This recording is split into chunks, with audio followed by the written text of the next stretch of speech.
Hi, this is Paul. Sorry for the lack of video production lately. I was sick this weekend. I bought a car. My wife started work and she's having to do distance teaching, which means she has to make videos. But because of COVID, I'm not allowed to even enter her school to help her. So I do a lot of tech support and giving her a bunch of equipment. And I'm updating my own rig here and. So hence the lack of video production lately. But I've really been wrestling with a whole cluster of ideas lately that I've been trying to figure out how to articulate. The sound in the Jerry Falwell Jr. video was low. Rick actually made a copy of that and fixed the sound for me, and so Rick and I have been learning to do more stuff better. But let's jump into today's thing. I'm trying to figure out too how to. Yeah, I'm just always trying to make the system better, figure out what I'm doing, and all that. Anyway, on with the matter at hand. Are the California fires the day of the Lord? And those of you who listen to my sermons know that I play with this theme a lot. The day of the Lord is a very interesting and important biblical theme, and it gets into a lot of issues that common spirituality, which is sort of paganish in many ways, even that word. I mean, part of the reality of making videos for the last 2.5 years is that going on 3 years, we're getting into fall, is that all of my words are conflicted and I use them much more self-consciously. But the day of the Lord is an important biblical theme. It arises in the book of Joel. And with all of the California wildfires, this verse rings through my head. I will show wonders in the heavens and on the earth, blood and fire and billows of smoke. The sun will be turned to darkness and the moon to blood before the coming of the great and dreadful day of the Lord. And everyone who calls on the name of the Lord will be saved. For on Mount Zion and in Jerusalem there will be deliverance, as the Lord has said, even among the survivors whom the Lord calls. So the book of Joel is a very interesting book, and the passage is interesting, and Joel sort of launches this day of the Lord theme. You'll find it in the book of Isaiah. The day of the Lord imagery you'll find deeply in the book of Revelation. You'll find it in the crucifixion scenes of Jesus. You'll find it in other themes that Jesus brings out. It's basically the idea of the proximity or distance to the Lord. Now, the Lord obviously is the God of the Hebrews and the Hebrew conception of God. And God's presence is a very interesting thing. Sometimes it can be close, sometimes it can be far away. You'll hear this in Christian language. I'm sure it's also in Jewish language. But the day of the Lord is always sort of a two-faced thing. It's Judgment Day, and Judgment Day is also sort of two-faced because it's day of reward and day of punishment. Now, as has been in the news all over the world, because that's sort of how the news works these days, California has been burning. And President Trump even came to visit California lately and came to Sacramento. And I was pleased to see had a reasonable sit down with the governor, and they both were able to sort of lay the political sloganing aside, at least for a moment. And of course, Governor Newsom tends to, in his presentations, accent climate change, and President Trump tends to emphasize forest management. I think something like 57% of forests in California are actually federal forests, national forests. The West has a huge amount of federal land, and that it's included in the state of California. And I know all over the world there's all these images of California, but California is a massive state, and it's a strange state in that there are very urban areas and there are very rural areas. And the rural areas are sometimes very beautiful, very desolate. Some of the poverty in the rural areas is worse than some of the poverty in urban areas. It's a very complex state. It's a very dry state. We get rain mostly during the winter months, not during the summer months, but obviously there are serious wildfires going on up in Oregon and Washington. Now, in the past, this kind of thing people would have talked about this in religious terms. They would have imagined it in religious terms. Religious imagery, what again today we think of as religious, would have dominated how they talk about these things. Now today, when this happens, people get nervous. So in 2005, Pat Robertson, who was the host of the 700 Club, raised quite a few eyebrows with, he was used to doing that quite a bit back in the day, claimed that Katrina was God's omen of punishment on the United States, and this was roundly dismissed. His quote went something like this: it's just amazing, though, that people say the litmus test for the Supreme Court nominee of John Roberts is whether or not he supports the wholesale slaughter of unborn children. We've killed 40 million unborn babies. This is 2005. I was reading yesterday a book that was very interesting about what God said to the Old Testament about those who shed innocent blood. And he used the term that those who do this, the land will vomit you out. And you look at the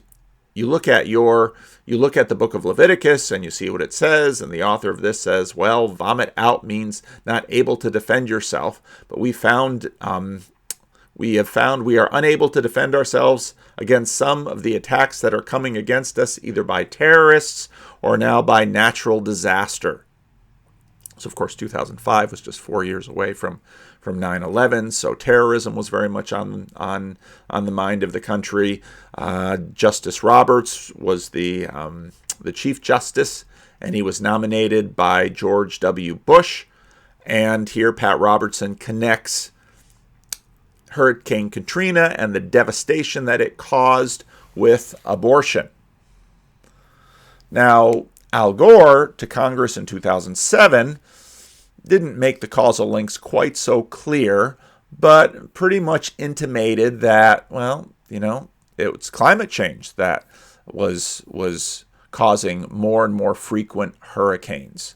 Now, what's interesting is that in many ways, even though someone might say, yeah, but, what's coming out the back end of a cow or the back end of an exhaust pipe or a factory smokestack sure seems, at least in our minds, scientifically connected to increasing rates of destructive hurricanes, increasing wildfires, all of those things. So we can kind of imagine, but we can't imagine how, let's say, aborting babies might be related to it, because, of course, in Pat Robertson's imaginary, the offense about killing the innocent is perceived by a conscious God, and that conscious God then decides to punish the nation. And so just sort of playing Civilization or another game sort of turns up the natural disaster tick, or maybe he points to New Orleans, even though New Orleans probably, as with the American political divide, is really an urban-rural divide in many ways too. And so whereas Louisiana is a fairly conservative state, New Orleans would be probably a little bit more politically progressive than the rest of the state. And in fact, during Katrina, a lot of people postulated one way or another. Other people noted that in many ways, Katrina marked an end point of George W. Bush's effectiveness as president, because the Katrina response was not very well done. Heck of a job, Brownie. A bunch of those kind of things had happened. So, but Al Gore, who had lost the presidential campaign to George W. Bush, very much wanted to make the focus on climate change. So how does that really work? Whereas Pat Robertson is saying, well, America, because of course only a certain percentage of Americans support a woman's right to choose versus more prohibitions, legal prohibitions on abortion. America as a whole is judged and people who perhaps are against abortions suffered from Hurricane Katrina. Similarly, your other political sins on the other side of the aisle, voting for the wrong party, or your environmental sins, driving a gas guzzler or not recycling or something like that, the car, the trips, the house that perhaps isn't properly insulated, eating more beef or meat as opposed to plant-based foods, the clothes you wear, the country you live in, the industry you're in, yada, yada, yada. These are your political sins. And so in either case, there's very much a theological narrative, except one has a God and the other has an impersonal system with which we participate in individually. Now, the list is endless, though, on these political sins as well. And it's about more endless than the Mosaic Code. In some ways, and now these narratives have continued. Just a couple of days ago on CNN, found this. The fires rage out west are unprecedented. They're also a mere preview of what climate change has to offer. So in many ways, we are sinners in the hands of an angry climate. Yet Governor Jay Inslee of Washington State says this: these are not just wildfires, they are climate fires. So now we are branding. Inslee says, and we cannot and we will not surrender our state and expose our people to have their homes burned down and the lives lost because of climate fires. So they're going to double their efforts to stop the climate fires. Just as in some ways, if we employ Pat Robertson's idea, well, if we stop abortion, then we'll have fewer hurricanes. So Jay Inslee, I suppose, is going to admonish us to stop doing certain things. In both cases, again, the things are political, because if you reduce the number of abortions, well, how many abortions do you have to reduce before God is so angry that he'll stop sending destructive hurricanes? And of course, people on the other side would say, well, if the hurricanes are a result of God's judgment, why doesn't God send more hurricanes against New York and New Jersey that are pretty reliable progressive states, and fewer hurricanes against Florida and Texas? Florida's a swing state, but Texas is a pretty reliable anti-abortion state, or Alabama or Mississippi. These tend to be states that have the biggest difference in, they tend to be the most anti-abortion states. So I've just been preaching through the plagues of Egypt, and a big deal in the plagues of Egypt is God begins to discriminate with the plagues against Egypt versus against Israel. Well, God doesn't seem to be doing any discrimination there. So in other words, he's just looking at nations and targeting the United States. You're going to have exactly the same problem with these moral sin issues about climate change. And in fact, Governor Inslee's language about this gets even more interesting. Impacts from climate change. Well, now we've left the governor's quotes and now we're just into the reporters reporting. Impacts from climate change are not 20 or 30 years away, Inslee says.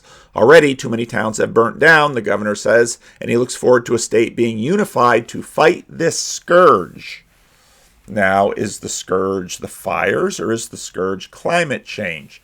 And what would it mean for the state of Washington to be unified to fight climate change? Unified to fight climate change more? And would it make a difference? Now, let some of you paint me one way or another with respect to climate change. I'm not really a skeptic. It just seems reasonable to me that the more CO2 you pump into the air, it's going to have an impact. I'm also not a climatologist. And so while I'm not skeptical about the scientists, I've been listening to this debate for a long time. The catastrophes have not been as dramatic as certain models predicted 20 years ago, and you can Google that idea. At the same time, there seems to be evidence that there's warming. There is evidence of of sea change, the retired chief meteorologist of the state of California, is by no means a political progressive, goes to my church, and for years and this is what a strange church I have, he's had the sea levels at the Golden Gate Bridge marked up on our church bulletin board, and he regularly passes out the reports from the California Water Resources Agency about snowpack. And we had a rice farmer in the church recently passed away. And so this church has actually been following these things quite carefully in many ways. Not really politically, just sort of scientifically, if I dare use that word. Inslee goes on, this is not natural. Well, what do you mean by natural? This is not an act of God. Are you saying you believe in God? This is happening because we have changed the climate in the state of Washington in dramatic ways. Have you only changed the climate in the state of Washington? Is he saying there is a God? Is he saying people aren't a product of nature? Is Governor Jay Inslee a creationist? Because if people are a part of nature, then our actions are completely natural, and hence you can't really differentiate between the consequence of our actions and the consequence of this construct that you're using when you use the word nature. And again, I think most of us understand exactly what he's saying here. There's an implicit narrative in there, but if we pause for a moment and think about these words, well, we're kind of saying funny things, aren't we? This is the way we talk. Now, of course, in many ways, Governor Jay Inslee is a democratically elected official, and he is popular because of these ideas, and he is popular because of this language, just like politicians in red states are popular for avoiding this language or popular for denouncing this language, and so round and round we go. Part of democracy is, in fact, preaching to the choir. Now, this is a graph from 2016, May 2016, so this was during the Obama administration, and it basically shows countries that are part of a global climate change agreement and have been attempting to keep down their CO2 numbers, and then countries that are not. And anyone looking at this graph on the YouTube version of this will immediately see that, for the most part, CO2 levels in many of the countries in the world, in Europe, the United States, in countries in Asia that are participating in this climate deal, these are mostly developed countries. Well, these countries have, for the most part, limited at least the growth of their CO2 emissions. And, well, hey, mission accomplished, right? Isn't that what the whole job is about? But in fact, if you look at these numbers, even if all of these developed countries that are one way or another down for climate change, if you reduce their emissions to zero, well, that obviously would have an impact. But the rest of the world, China, India, Africa, the Middle East, could pretty easily outstrip the changes made in those countries. Now, if we look at, say, the state of Washington, relatively small population compared especially to something like California, let's say the state of Washington is a climate change champion. Well, they've got a lot of trees up there. Let's look at the state of Vermont. Vermont, really a climate change champion. They only have 500,000 people in the entire state. It's mostly covered by mountains and trees. They're very environmentalist friendly. Let's say you're on the vanguard of the climate change forces of Vermont, and let's say you're recycling like a son of a gun. You gave up your car. You're doing everything.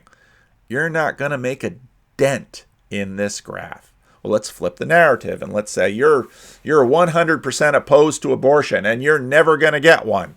And, well, maybe you're a woman, and you're never going to get one. Well, how do you stop other people from getting them and making God mad and hence hitting us with...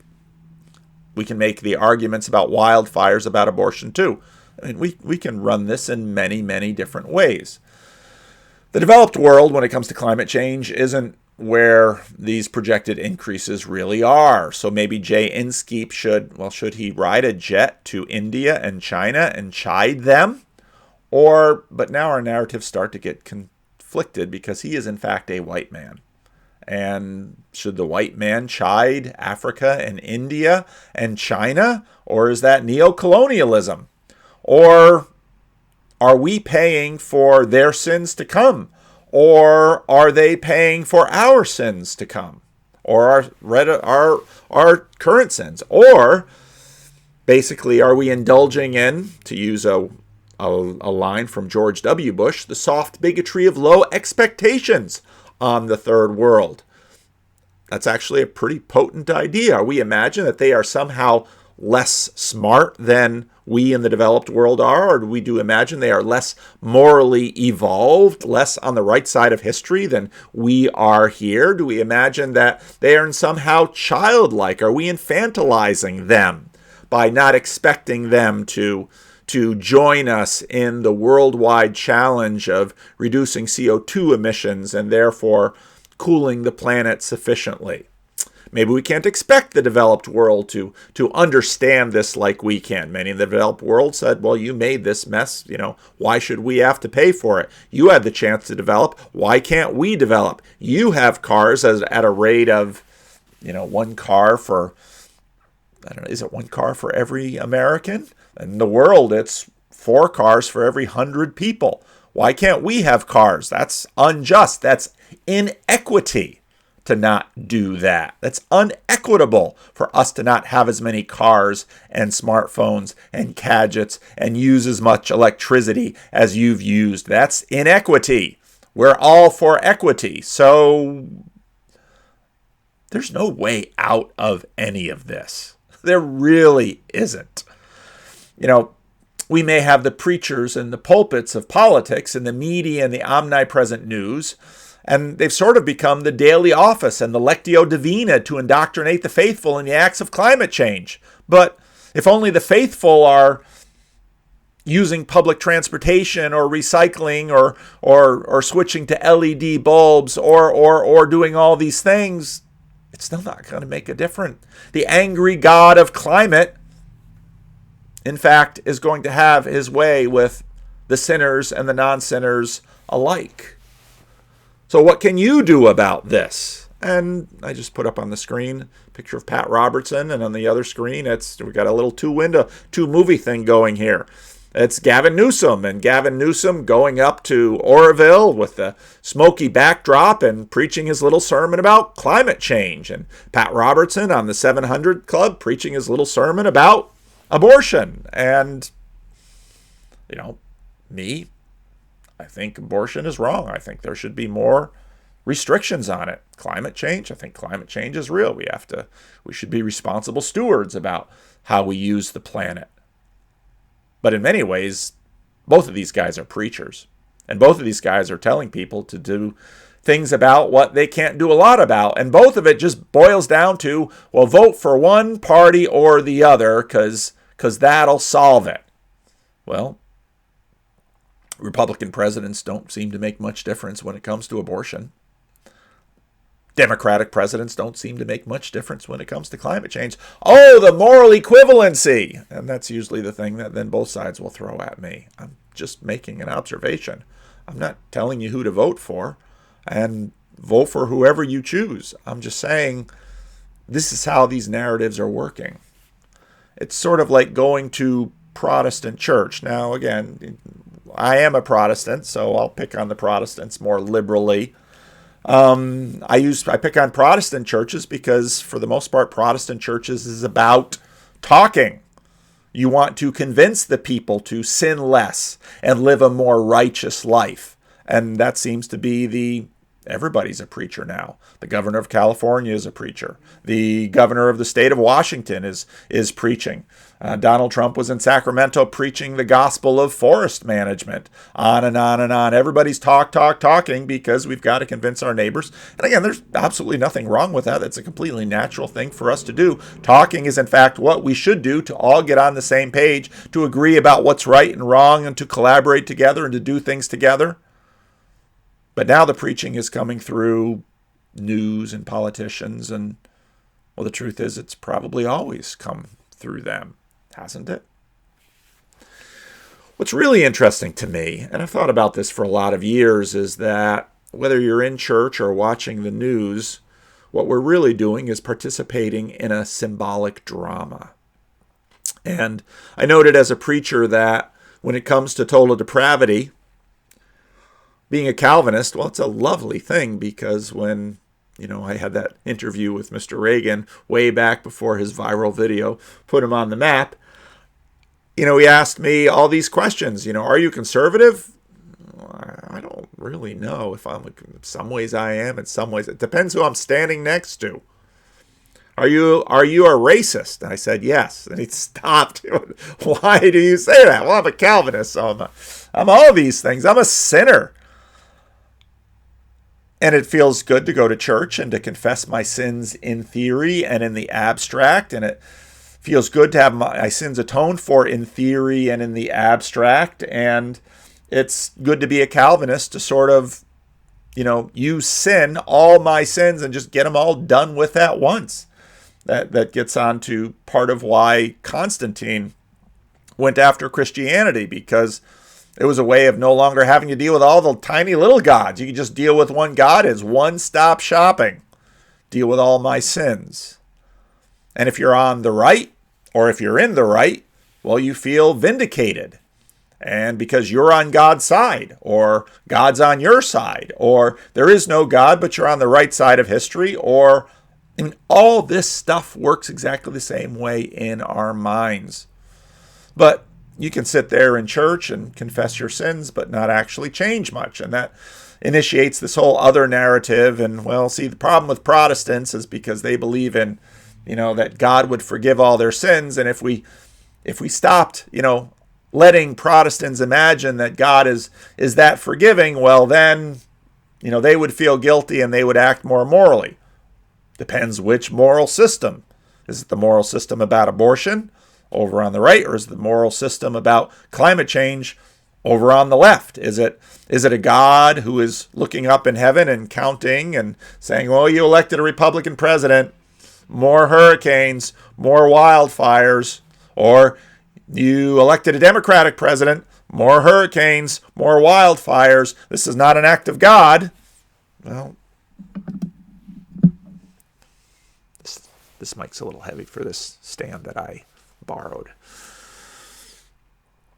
You might actually change much. You might actually spend money or treat actual women of color or other protected groups poorly. You might vote Democratic and beat your wife. You might vote Republican and be the most kindly, saintly person towards everyone around. We've got all those layers too. And, well, how does the climate care about that? How does God care about that? Your participation in the symbolic imaginary, however, is what gives you and me moral status. You might be living exactly like someone else in terms of your carbon footprint. My wife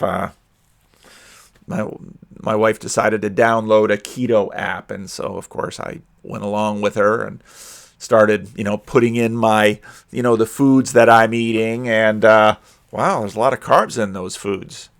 I was before losing weight by limiting carbs, so I just kind of kill off the main culprits, not eat that big pile of rice or that big baked potato or all that delicious bread or that wonderful bowl of ice cream or that real sugar soda. I was doing a good thing, and then I put the stuff into that keto app, and I discovered, oh my goodness, there's carbs in all sorts of things I like to eat.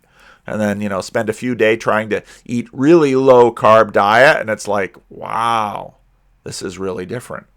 And I think if you had an app in terms of, participation in climate change, what would that be involved? Or if you had an app that had participation in abortion, participation in a culture of death via abortion. Let's use language from the other side. Or the sexualizing of children, that Netflix, that movie that's in all the So it's again, these things are just so funny watching, because on one hand, everyone was just gasping about Honey Boo Boo and those little girl beauty pageants, which of course are popular in the red state, but here, we're having drag queens read storybooks to children in libraries, and prepubescent girls twerking on Netflix. And of course, participation in any of this, well, Pat Robertson is upset with everyone, and God's judgment is on the liberals and conservatives alike in New Orleans. Churches get blown down by hurricanes all the time. God's judgment on all of us or the climate's judgment on all of us because of all of the things we're doing. But at least when we go to church, and the pictures here are from the Unitarian Universalist Church of Kenosha, Wisconsin, whose sign was right next to a car lot or a parking lot that got torched. It gave great pictures, of course. Its church sign said Black Lives Matter, and it got torched by the Black Lives Matter demonstration. Okay, but so I went to Google Maps and looked at the pictures, because churches promote themselves with pictures, and they've got the rainbow flag over the pulpit, but mostly white people singing songs in sort of a choir. Well, going to a blue state church gives you moral status, because at least I don't go to one of those churches. Going to one of the other churches gives you moral status because, well, at least I'm not like those other sinners on the other side. Assumption of regard by an all-knowing, all-seeing, perfect judge. So if you've got your climate change app and you're really scrupulous about your carbon footprint and you decide you're going to stop paying taxes to Uncle Sam, and you're going to be a true radical, maybe you're going to be an eco-terrorist, all of this stuff.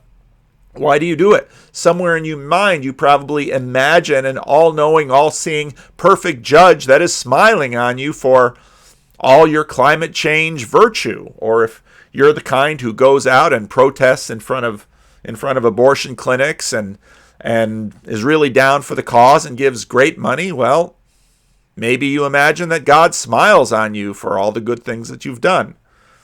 And of course, if you read Jesus, he's got two men went up to the temple to pray. One was a Pharisee, and thank you, Lord, that I do all these grand things and I'm not like that tax collector over there. And of course, the tax collector says, Lord, have mercy on me, a sinner. After we read verse, we think, well, that's what I got to do. I'll pray, Lord, have mercy on me, a sinner. Then I'll have status before God. Jesus kind of showed us a new trick.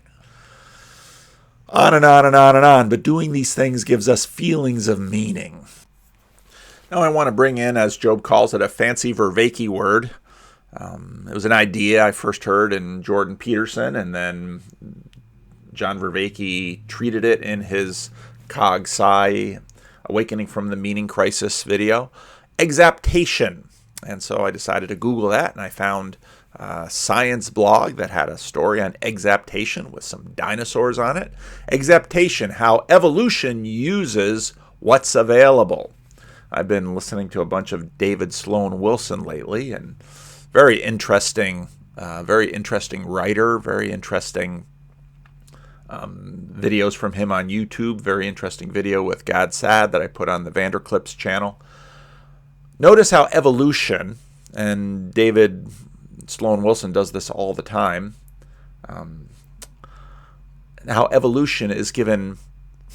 Is that agency really so blind? I mean, it's the more I study this stuff, the more obvious the parallels between religion and science become.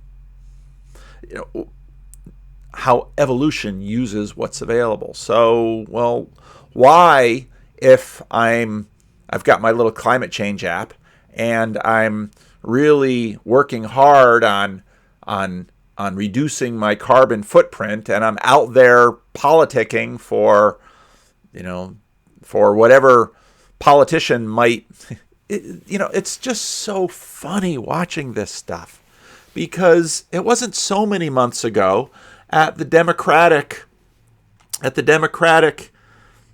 candidates debate that they were all pledging to make climate the number one priority. Well, what's the number one priority now? Well, is it, racial justice? Is it climate justice? Is it, so now we're going to have terms to try and pull all these things in together. Well, this all seems exaptation of religious machinery. Well, where did the religious machinery come from? They must have had an adaptive advantage. Okay.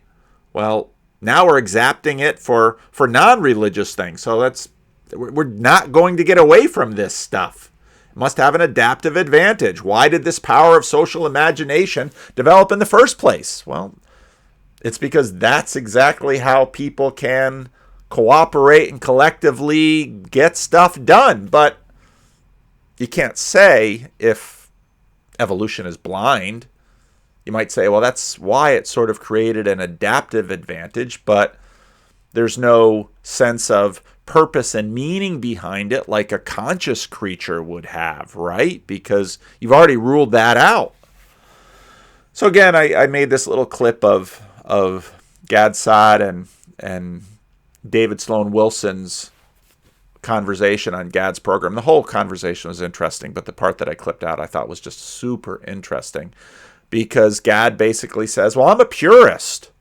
If it's not true, I don't go along with it. And I thought, then why on earth are you talking to human beings? Because none of this purity that you imagine, number one, is actually truly possible by a human being. And number two, you betray it every time you open your mouth in a human enterprise, because you have to use all of this imaginary stuff to influence pressure. It's all simply intertwined. And David Sloan Wilson was, I think, patient and gentle with Gad Saad, but David Sloan Wilson basically said this whole idea of symbolic thought and cooperation, we're not going to get away from it. Wilson's point is similar to Brett Weinstein's point that there's these two tracks, and you can't understand human beings without a deeply communal, symbolic, imaginary fueling both competition and cooperation. And when you look at debates about abortion or debates about climate change, it's all about competition and cooperation. We are trying to get human beings to cooperate to change laws that have to do with climate policy or abortion policy. And it has to do with competition because we are competing against those that are pushing laws the other way. And so all of this machinery, all of this symbolic machinery is all employed to do this kind of thing. And there's no getting around it. Gad Saad can be as pure as he wants to be, but he's playing the game. If you're a purist, get out of the game. But he can't get out of the game because he's got all these other ideas that there should be justice. People shouldn't suffer. You don't dig a hole and discover people shouldn't suffer in the material world. It's a value. And they touched on that. But, in many ways, Jordan Peterson's point that I think that he was trying to make to Sam Harris, I feel like Jordan Peterson because I watch these things and I think, you're not understanding how deep this stuff goes. We're not escaping it. It's not going anywhere. It's in us, and we're not getting rid of it. You can't find truth like Gad is looking for, like you find water. It's not the same kind of thing. There's a whole bunch of videos that I really want to get to and start playing and do some commenting on. I just haven't had time. I used to have more time before all of you came into my life, but I'm glad you've come into my life, and I'm very happy about the changes in my life, but I can't do what I used to do anymore. So Dan Bonavac, interesting guy, teaches at University of Texas in Austin, and he's got a lot of good videos out there, and they're good stuff. The same, I forget his name right now, the same guy who interviewed me, I did an interview on his channel, has an interview with Daniel Bonavac, which is interesting because, again, if you've gone through all the Jordan Peterson videos, watch Son of Bonavac's videos. He's not the same as Jordan, but it's there's a lot of good stuff there. And he's got this course on 20th century thinkers. And he talks a lot about these two-level theories and the hermeneutic of suspicion. And he's making the point that, well, a lot of that really developed in the 20th century from the 19th century. And I've also been continuing to read Will Durant's The Story of Philosophy, which is just a beautiful book. And I found the book so helpful. It's an audio book, and you can find portions of it on YouTube as well.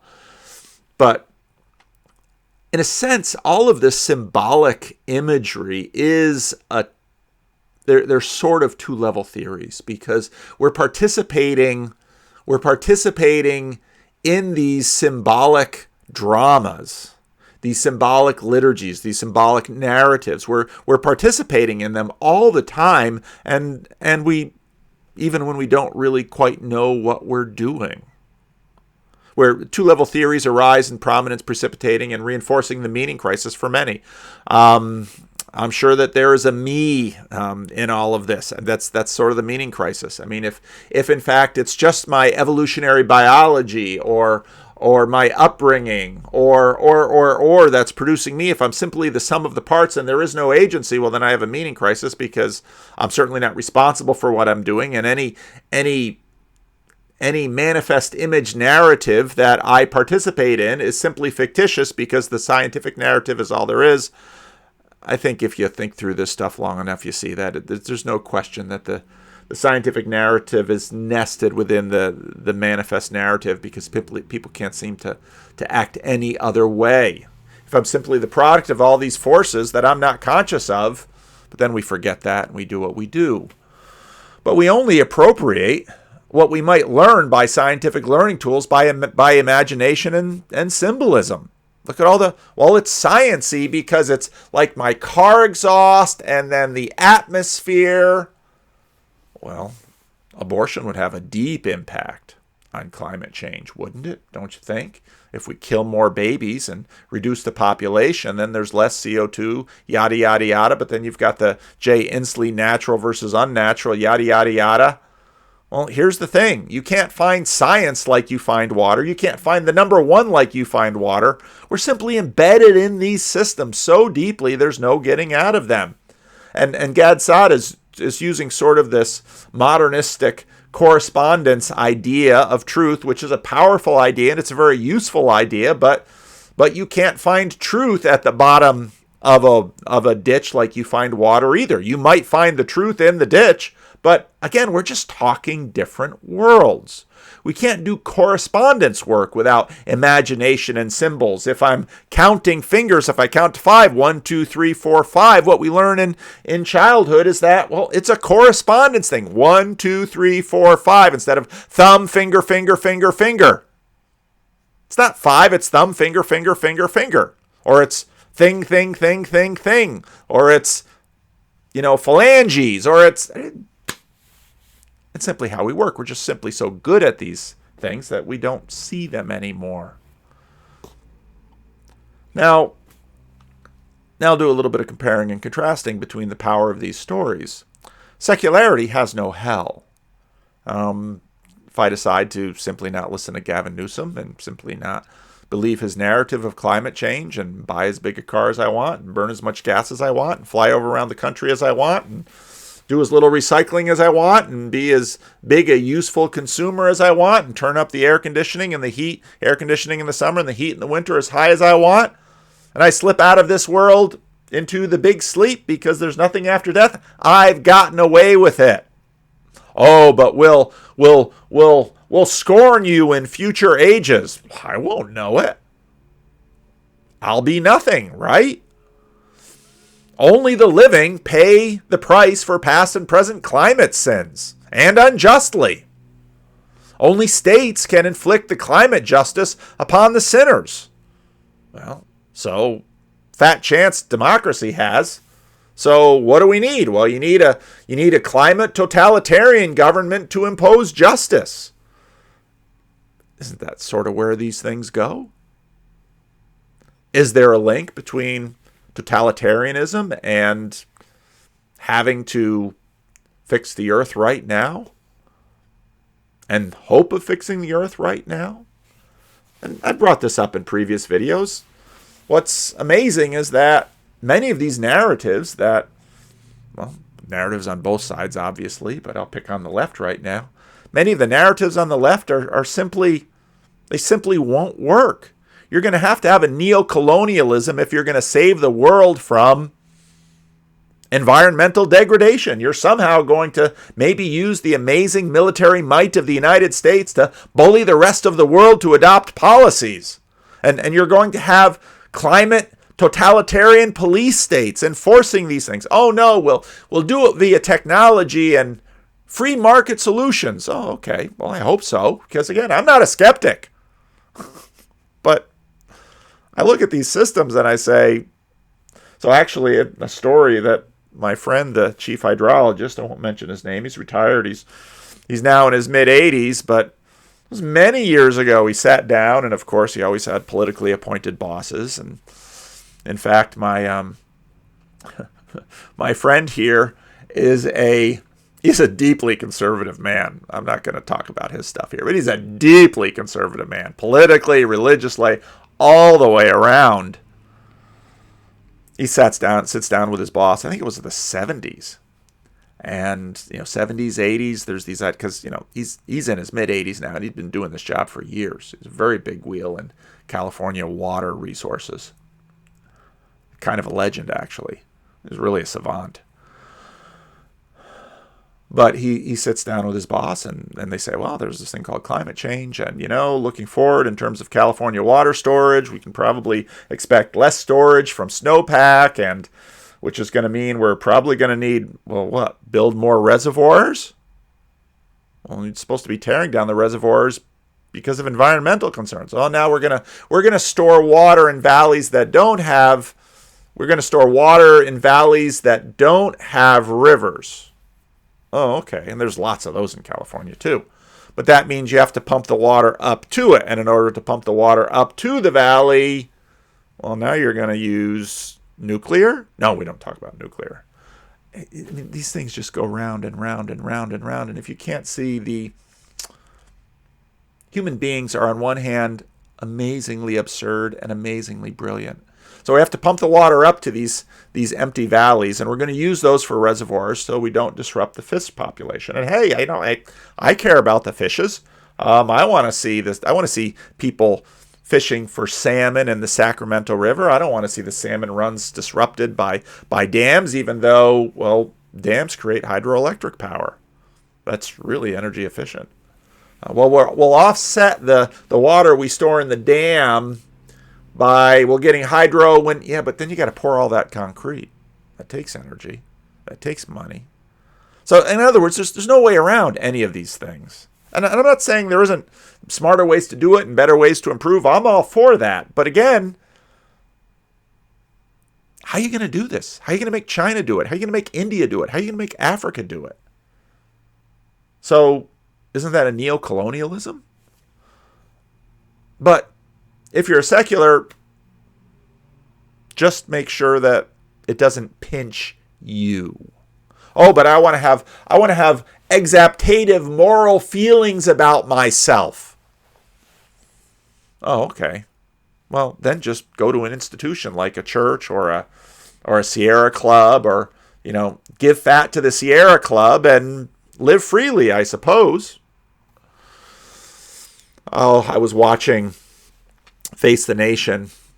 My diet of mainstream news has fallen down to almost zero, but every now and then I check in. And so the governor of Oregon was on, and she, of course, is a Democrat. And again, climate change. Well, Oregon governor calls wildfires are a wake-up call. We've had wake-up calls for 20 years. And again, what game is being played with this? The wake-up calling on both sides so often just seems to harden the other side, and that both sides can't see this, again, just continues to amaze me.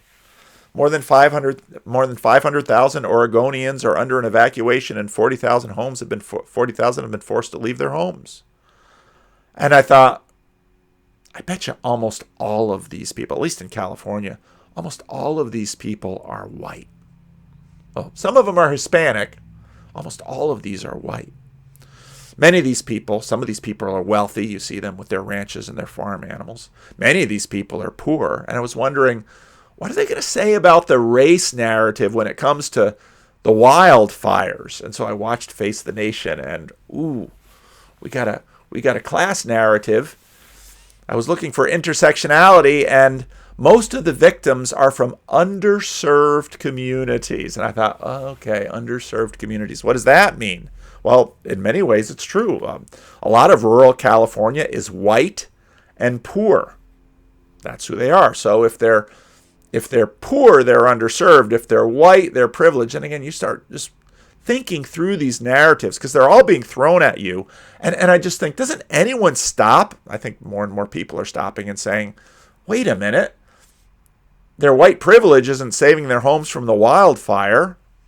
Well, for some of them. And these people are underserved how? Well, if you're in these rural areas are mostly Republican voting counties in the state of California. Well, they're certainly underserved because, well, if you're a Republican in the state of California, you're underserved by the state house because you're not going to get any votes through.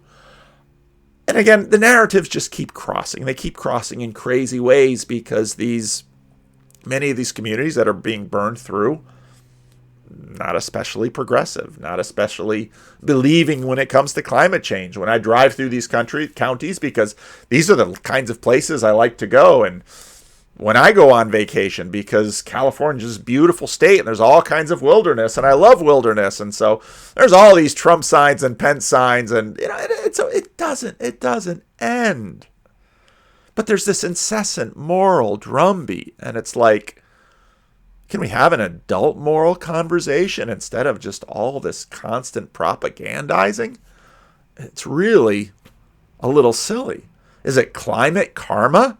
Do Trumpian homes get burned down more than other homes? But no, it's underserved communities. And then I think, okay, well, what's the narrative of equity in terms of service for these communities? Well, we're going to establish government programs that are going to help them. And I think, okay, well, who's going to... So if you establish a government program to help a poor community, again, I've been watching this in urban areas all my life. So what does the government do? Well, the government has to hire people to work the program. Okay, well, who do they hire to work the program? Social workers. Okay, so they're going to hire social workers to work the program. Well, you know who our social workers tend to mostly be? A lot of white women. A lot of white women with college educations. And you might have a $100 million government program to address some niche of inequality and poverty. And it might be a great niche to address, and it might do wonderful things, and they might do it better than churches. Again, I don't intend to initiate all these other narratives. I got a noisy street. I don't intend to initiate all these other narratives, but generally speaking, with these programs, it's a $100 million program. 70% of the program is going to pay the staff, which are almost always middle-class, fairly educated people. And then it's sort of like a school district, Sac Unified School District. I got to pause for this noisy car. So you look at a school district and look at how much money is paid to the, just Google it. You can find it, usually public record, Sac Unified School District. How much money is paid to the superintendent of the school district. Look at what the presidents of California public universities make. Way more than the governor, because everybody pays attention to the governor's salary. But of course, the governor is a very wealthy white man when it comes to it. But his moral covering is that of progressive politics. And if he makes the right noises, well, then he's part of the solution. And again, I come at this because I've watched these things in religious communities all the time, all my life, and I feel them as a pastor. And so I look at these narratives and I think, climate karma? Gavin Newsom isn't going to suffer because of the wildfires. His properties are well insured. The wealthy's properties are well insured. The poor aren't. So how are you going to write this? In secularity, you have to write it in this world. And I'm not saying don't try to write it. I'm just saying it's never going to happen here. But then I flip the script again, and, well, it's better if there is no God, because if there isn't a God, then you have to worry about what's on his mind. And I hear many times in complaints about religious communities, well, these religious people, they're all stricken by guilt. And I think, really? That exaptation hasn't happened on the other side? The great post-Christian, relief of guilt really just hasn't paid off, because now you don't have to feel guilty about what? Having premarital sex, or drinking alcohol, or smoking, or being gay, or not going to church on Sunday, or not tithing, or because there is no God. So now you're free to live as you want. Oh, no, you're not free to live as you want. Well, maybe you are if you're totally secular, but then you're not going to get moral stars or moral acclamations, or because you're quite frankly already participating in a symbolic imaginary. And your moral status is kind of built in by how you were raised. You used to be burdened by guilt about personal morality, about sex and language and thoughts, and not going to church, and I guess it was a number of years ago that I discovered some of these things, and so I started reading Everyday Feminism every day. Why can't I get this thing to come up? Because, Everyday Feminism. Navigating Masculinity as a Black Trans Man. I Never Straightened Out My Wrist. Beyond Diversity, How to Build a Truly Anti-Racist Organization. Practically Decolonization, How to Live It Daily. Taking your anti-racism work to the next level, How to Take Risks and Move Out of your comfort zone. Reclaiming Your Pleasure, How to Live a Sexually Liberated Life in a sex-negative world. 160 examples of male privilege in all areas of life. Oh, I want to read that one. That's the one for me. Beloved readers, please give just $12 so that we can maintain our website. As a man, what does gender equality mean to you? I support it. Because white fairness is a valuable goal, equality for equality's sake isn't nearly as important as justice for liberation's sake. By naming the problem, we're not just saying, this is wrong, so let's fix it, because there's no God to fix it. Instead, we're inviting you to consider the impact of gender equality in your life. In other words, feel some guilt here.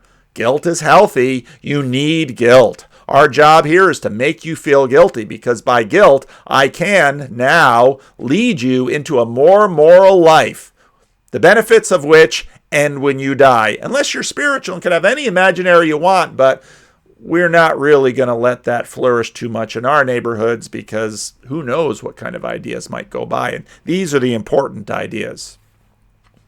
Instead, we're inviting you to consider the impact of gender inequality in your life, and we're encouraging you to make a change for your own sake and for the sake of your community. Our current cultural expectations, legislative system, and social programming work to sustain a hierarchy that constantly places men at the top.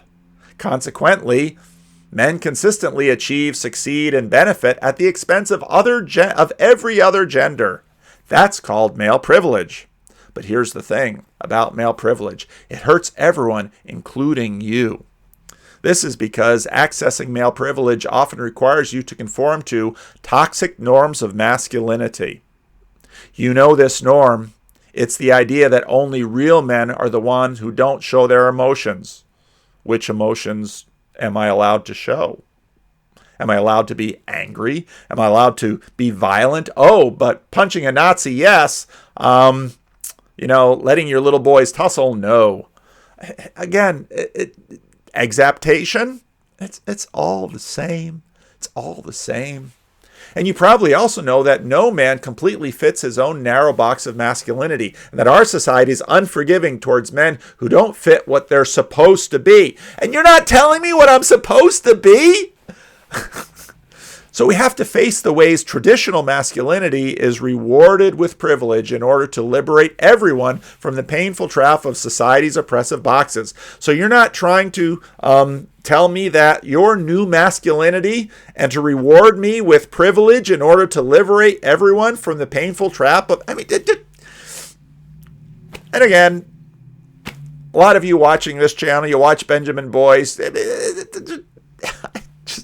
I just watch it go. And now we have the list of social norms. And I'm scrolling. I'm in the 50s.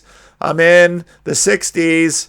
I'm in the 80s. I'm in the 90s. I'm in the hundreds. I'm still scrolling.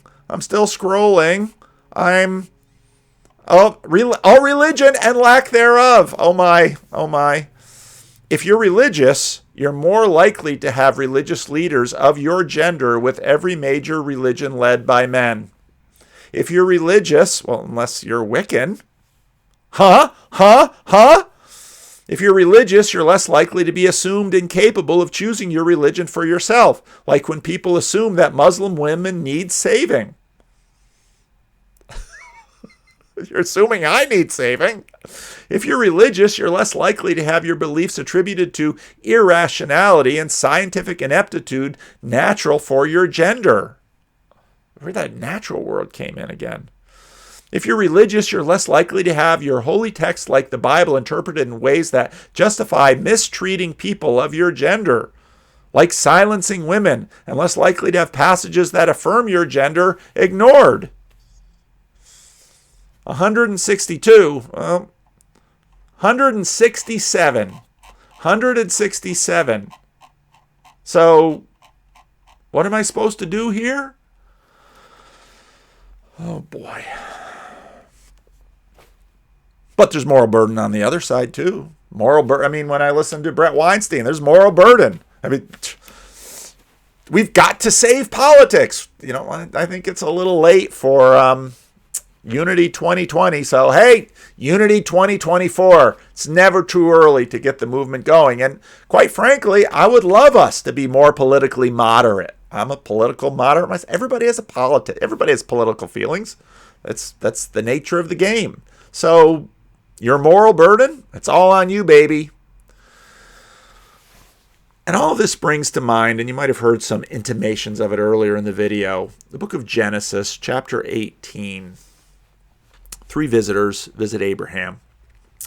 When the men got up to leave, and of course they're angels, they looked down towards Sodom, and Abraham walked along with them to see them on their way. And the Lord said, the Lord in the representation, we'll use that word, of one of the angels. Then the Lord said, shall I hide from Abraham what I'm about to do? And I think, you know, with science, I have to do all my own digging. This God at least has the courtesy to share something. Call it revelation. Dare I? Abraham will surely become a great and powerful nation, and all the nations of the earth will be blessed through him. For I have chosen him so that he will direct his children and his household after me to keep the way of the Lord by doing what is right and just, so that the Lord will bring about for Abraham what he promised for him. Okay, that's what's going to happen with Abraham. Then the Lord said, the outcry against Sodom and Gomorrah is so great, and their sin is so grievous. Okay, now, of course, what was their sin? Well, actually, the Bible has... in the Bible, the intimation is, well, it's kind of Marxist in some ways. The sins of Sodom and Gomorrah were economic. They were also religious. And see, it's all sort of one thing. Not unlike how religions think about sin, but not unlike climate sins. It's all sort of one thing. It's a big trap you can't escape from. That's when I read these things, and I'm, of course, experienced now living and working in a religious context. Well, maybe I just see religion everywhere. But the cry against Sodom and Gomorrah is so great, and their sin so grievous that I will go down and see if what they are doing is as bad as the outcry that has reached me. If not, I will know. So God, in all fairness, is going to come down, take a closer look, give them their chance, and, in fact, allow Abraham a chance to weigh in. The men turned away and went towards Sodom, but Abraham remained standing before the Lord. Now, I got tipped off to this from Tim Keller because, and in fact, in the current NIV, there's a little footnote. The Old Testament comes in the Masoretic text, which is the Hebrew text. Then there's the Septuagint, which was translated in about the 1st century BC. A lot of debate about this passage because the Masoretic text has, well, generally speaking, the inferior stands before the superior. So Abraham would stand before the Lord. That's sort of the proper way to say it, but the Masoretic text has it reversed. Almost all contemporary translations, I looked through a whole bunch of them before making this videos, all has it like the NIV has. I assume, I didn't check the Septuagint, probably the Septuagint has it this way because it hackles religious propriety sensitivities to have the Lord standing before Abraham, because that would make the Lord an inferior and Abraham the superior. But in a sense, that fits this narrative here because Abraham is about to take the righteous position. But not really, because you'll notice later on as I read it. Well, I'll just read the text. When Abraham approached him and said, "Will you sweep away the righteous with the wicked? What if there are 50 righteous people in the city? Will you really sweep it away and not spare the place for the sake of 50 righteous people in it?" What's he saying? Well, if there's, I don't know, what's the population of the city of New Orleans? This is a problem when I don't do my research.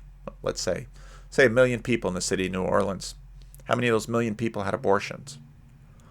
I don't know. Had abortions over what time frame? Let's say a few thousand. Will you sweep away 1 million people because a few thousand women had abortions? No, it's because of the culture of the city. Fair enough. It's because of the laws of the city. Fair enough. Both the climate change people and the abortion people, well, they understand that idea. They both get that idea. No, America is in judgment because of abortion. Fair enough. America is in judgment because of climate karma. Fair enough. It's God or it's climate change. Fair enough. Will you sweep away the righteous with the unrighteous? The women who got abortions, the men who allowed it, the doctors who performed, the people who in New Orleans that probably voted Democratic, or Louisiana that probably voted Republican? Will you sweep away the people of Alabama and Mississippi and Arkansas who are, trying to be as against abortion as possible? Hey, they're doing it because they're trying to stop the hurricanes. Come on, give those people a break. Just like the people of Washington are trying to stop climate change. You're going to do that? Are you going to sweep them away, Lord? Oh, no, you can't talk to the climate. Can you talk to God? Is it valuable to talk to God? Will you sweep away the righteous with the wicked? What if there are 50 people in the city? Will you really sweep it away and not spare the place for the sake of 50 righteous people in it? Far be it from you to do such a thing, to kill the righteous with the wicked, treating the righteous and the wicked alike. Far be it from you. Will not the judge of all the earth do rightly? Because if the judge of all the earth doesn't do rightly, what hope do we have? Can you talk to the climate this way? The Lord said, if I find 50 righteous people in the city of Sodom, he hasn't even gone to investigate yet. If I find 50 righteous people, I will spare the whole place for their sake. How many people in the city of Sodom then? I don't know. Just thinking about some of the things that I know about that period of time. A few hundred, 1,000 maybe. Big city, a few thousand. Not a lot. 50. Still just a portion. Abraham spoke up again. This is where he's. Now that I have been so bold as to speak to the Lord, though I am nothing but dust and ashes, what if the whole number of righteous was 5 less than 50? Will you destroy the whole city for lack of 5 people? If I find 45 there, I say, I will not destroy it. And down and down and down, of course, he goes, and Abraham won't go down too. And of course, then the story happens. And in the story, well, how do we know whether or not they're righteous? Well, the whole hospitality scene. So people on one side will say, it's about penises and buttholes. Other people say, no, it's about hospitality. Okay, well, penises and buttholes, does that not matter? Hospitality, does that not matter? One way or another, righteous or Gibeah, you look at the end of the book of Judges, same story as the book of Sodom, the end of the book of Judges with Gibeah. Gibeah is the town that Saul is from. Pay attention to the Bible, it's a very complex book. The Bible is having these kinds of conversations. Well, what does this mean? Well, has God come down and said, Paul, I'm going to destroy California and the whole West Coast with wildfires. Why? Well, because of your climate sins. Oh. Because of your racial sins. Oh. Well, isn't California supposed to be less racist? Well, I don't know. How do we measure racism? Isn't California supposed to be have fewer climate sins than Texas? I don't know. How can we measure the climate sins? How about me and my personal sin? This stuff is really hard. I say, well, Lord, far be it from you to sweep away the just with the unjust. If there are 1 million climately righteous people in California, or, well, let's do abortion. If there are 1 million Republican voters in the state of California, there's way more than 1 million. Will you bring the wildfires and the bad air? Now, again, you might listen to this and say, it's all just chaos. You can't live that way either. Which way are you going to live? And of course, if you multiply the scope to the world, can our system afford this amount of nuance with justice? The poor pay for the climate sins of the wealthy. You're not going to get away from it. And the wealthy die. They get away with it. The young pay for the climate sins of the old. Your climate guilt does nothing for anyone. Feel as guilty as you want about it. Politic as much as you want about it. If you don't do it in a savvy way that actually gets results towards your goal, but you're never going to get to that goal. How are you going to stop China and India and the Middle East and Africa and all the rest of the world that's producing all that CO2? Threaten them with nuclear weapons? Maybe that would do it. Nuclear power? Well, we don't want to do that. We're not going to solve these things. Well, maybe they're unsolvable and they can't be solved. We should throw up our hands. Well, that doesn't seem right either. We've actually been able to solve many things by working together on them. If you die before the consequence, you got away with it. Your guilt matters for nothing. Do I have a point to this? Well, it's along the lines of the symbolism, the exaptation. We use this machinery on both sides of the political aisle. We use this machinery, the religious use it, the irreligious use it. The real difference tends to be, well, do you have any hope for the future? Well, what do you mean by hope? Well, that gets complex too. What are these systems that we're using? Why is this so symbolic? So again, maybe I'll dive more into the Gad Sad video because David Sloan makes a crucial point here. He says, we're all working these things with symbolism, and so the symbolism matters, and the conversations do matter, and the exaptation does matter, and I think very few people would say, yeah, we need more abortions. Very few people would say, we should do whatever the heck we want with the climate. Pollute all we want. If you actually live next to a polluter, you probably don't want it. You might like going out into nature and finding the natural part clean and pure and not covered with smoke. And the levels of wildfires, well, that's alarming all of us. None of us in California are enjoying the bad air. Our way out of COVID was being outside, and now that's our way into lung cancer. So we're going to use symbolism. We're going to talk about these things. Seems to me it's reasonable to try to make progress on abortion. Seems reasonable. Progress on abortion means reduce the abortion rates. What's the best way to do it? I'm not really sure. I'm not a politician. But it seems that people who say, women should have a say. Well, generally speaking, women should have a say. Well, that fetus has rights. That fetus should have rights. Well, let's figure out how to talk about this. Unwanted pregnancies, let's reduce them. Yeah. Well, how should we? Well, let's talk about that. Protestants and Catholics might disagree on some of those. Okay, let's talk about it. Well, climate change and forest management. We could probably do better in forest management. Well, What about CO2? Well, we're not all in agreement on CO2, but most of us can agree that, well, let's find ways to work on these things. Well, your moderate attitude won't really give us the change we need. Okay. How totalitarian do you want to get with this?